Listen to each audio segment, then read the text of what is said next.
Hello student, today our topic is area and volume.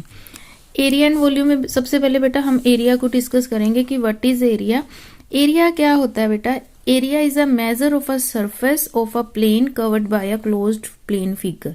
इसका क्या मतलब है बेटा कि भाई मतलब मान लीजिए कि आपकी ये बुक की है, ठीक है, इस बुक का ये पेज है, तो ये अगर हम सिंपल इस बाउंड्री को देखें, सिंपल बाउंड्री को देखें तो इसको तो बेटा पेरीमीटर बोलते हैं चारों तरफ से।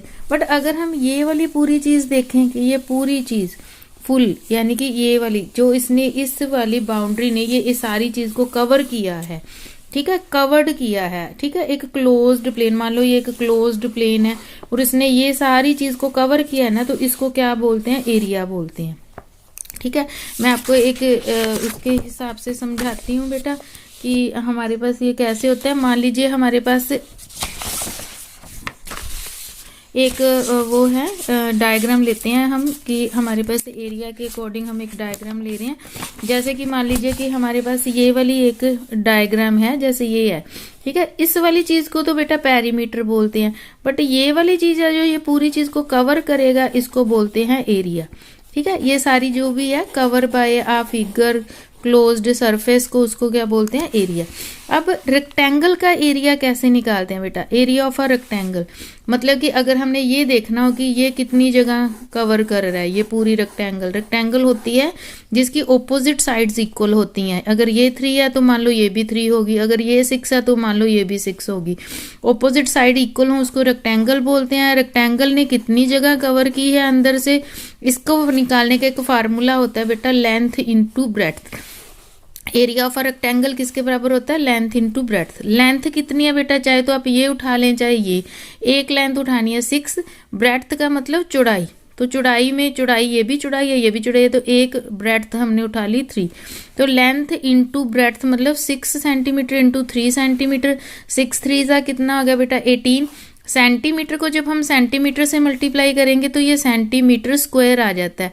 चाहे तो आप इसको इस तरह से लिख लें, नहीं तो इसको लिखते हैं स्क्वायर सेंटीमीटर। ये और ये एक ही बात है, स्क्वायर सेंटीमीटर। पीछे जो यूनिट डालना है आपने स्क्वायर सेंटीमीटर डालना है, अगर मीटर हो तो मीटर, स्क्वायर मीटर डाल देना है।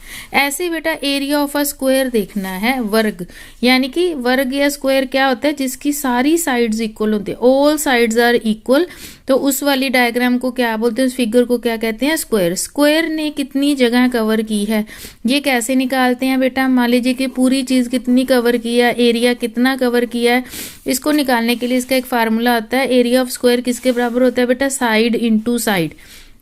इसको भी साइड बोलते हैं, साइड साइड साइड, ये सारी साइड्स हैं, इन सभी को क्या बोलते हैं? साइड्स।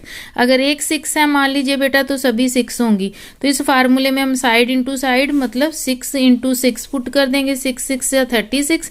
सेंटीमीटर को सेंटीमीटर के सेंटीमीटर स्क्वायर या स्क्वायर सेंटीमीटर भी लिख सकते हैं। तो इस तरह से एरिया होता है किसी भी चीज को कवर कितना करती है जगह। रेक्टेंगल का area length into breadth, square का एरिया साइड इंटू साइड होता है। इसी से रिलेटेड ही बेटा आपके ये सारे क्वेश्चंस हैं। जैसे कि हम ये वाला क्वेश्चन कर रहे हैं, the area of a rectangle length into breadth, तो ए पार्ट आ जाएगा। Area of a square of the side 20 centimetre. अब 20 सेंटीमीटर अगर हमारे पास एक लेंथ हो तो उसका एरिया कितना होगा बेटा, ये हमने बताना है। तो देखिए हमें पता है कि स्क्वायर की साइड अगर 20 सेंटीमीटर है तो साइड इंटू साइड होता है, तो 20 को हमने 20 से मल्टीप्लाई किया, 400 सेंटीमीटर स्क्वायर या स्क्वायर सेंटीमीटर। देखिए find the area of a rectangle whose length is this and breadth is this. Rectangle का एरिया पता करना है, लेंथ इतनी है ब्रेड्थ इतनी है, तो हमें पता है एरिया ऑफ अ रेक्टेंगल कितना होता है बेटा? Length into breadth. लेंथ में लेंथ की वैल्यू पुट कर दी, ब्रेड्थ में ब्रेड्थ की वैल्यू पुट कर दी, तो बेटा 12 8 का कितना हो गया? 96, और इसकी जगह हम क्या लिख देंगे? Square centimetre. ठीक है, तो एरिया ऑफ रेक्टेंगल आपने ये सारे सम ऐसे ही कवर करने हैं। अब बेटा हम एरिया ऑफ रेक्टेंगल से, एरिया ऑफ रेक्टेंगल किसके बराबर होता है? Length into breadth. मान लीजिए आपने अकेली लेंथ निकालनी हो तो लेंथ को आप यहीं रख दें और ब्रेड्थ है वो एरिया ऑफ रेक्टेंगल के इसके नीचे चली जाएगी। तो इस फार्मूले से हमने एक नया फार्मूला इंट्रोड्यूस किया कि अगर हमें लेंथ फाइंड आउट करनी हो, रेक्टेंगल का एरिया दिया पड़ा हो, ब्रेड्थ दी पड़ी हो, तो हम इन दोनों को अगर इस तरह से डिवाइड कर देंगे तो हमारे पास लेंथ आ जाएगी। ये हमने इसी फार्मूले से ड्राइव की है। ऐसे ही बेटा अगर ब्रेड्थ फाइंड आउट करनी हो तो हम लेंथ को एरिया ऑफ रेक्टेंगल के नीचे ले जाएंगे तो हमें ब्रेड्थ की लेंथ पता लग जाएगी।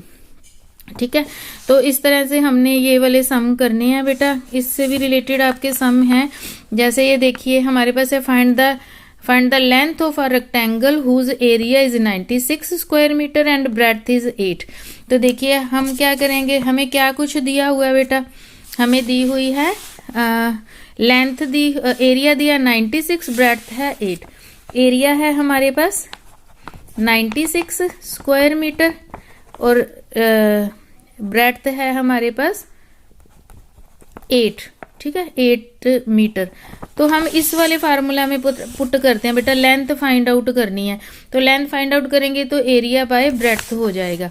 तो हम क्या करेंगे, लेंथ बराबर किसके आ जाएगी, फिर हमारे पास एरिया कितना 96 बाय ब्रेड्थ। ठीक है, तो अब हम इसको काट देते हैं किस टेबल पे, 8 1 जा 8, 8 2 जा 16। तो हमारे पास लेंथ कितनी आ गई, 12 मीटर आ गई। तो इस तरह से बेटा हम लेंथ फाइंड आउट कर सकते हैं। ठीक है, तो इसी तरह से बेटा आगे हम एक और करते हैं, जैसे कि अगर हमें स्क्वायर का पेरीमीटर ऑफ स्क्वायर कितना होता है 4 इंटू साइड, ऐसे ही एरिया ऑफ स्क्वायर कितना होता है साइड इंटू साइड होता है।